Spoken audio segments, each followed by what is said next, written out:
حضرت علی رضی اللہ تعالی عنہ فرماتے ہیں، کسی کے منہ پر اس کی بے عزتی کرنا اسے قتل کر دینے کے برابر ہے۔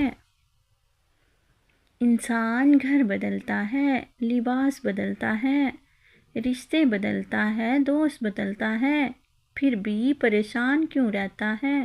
کیونکہ وہ خود کو نہیں بدلتا۔ خوشی اور غم دونوں اللہ کی طرف سے آزمائش ہے، لہٰذا خوشی ملے تو شکر کرو اور غم ملے تو صبر کرو۔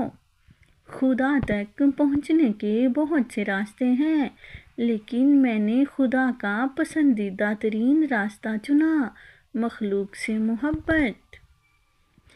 وقت کبھی لوٹ کر نہیں آتا، وقت سمندر میں گرا ہوا وہ موتی ہے جس کا دوبارہ ملنا ناممکن ہے۔ غم نہ کرو، کھوئی ہوئی چیز کسی دوسری صورت میں واپس مل جاتی ہے۔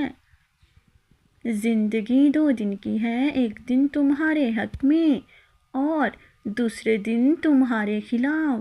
جس دن تمہارے حق میں ہو اس دن غرور مت کرنا اور جس دن تمہارے خلاف ہو اس دن صبر کرنا۔ دشمنوں سے زیادہ ہمارے وہ دوست خطرناک ہیں جو منافق انداز میں ہمارے جذبات سے کھیلتے ہیں۔ دنیا کا ہر شخص درد کا تجربہ کرتا ہے، مگر پھر بھی انسان دوسروں کے درد کو نہیں سمجھتا۔ تمہاری پریشانیاں تمہاری بے ادبی اور ناشکری سے جڑی ہوئی ہیں۔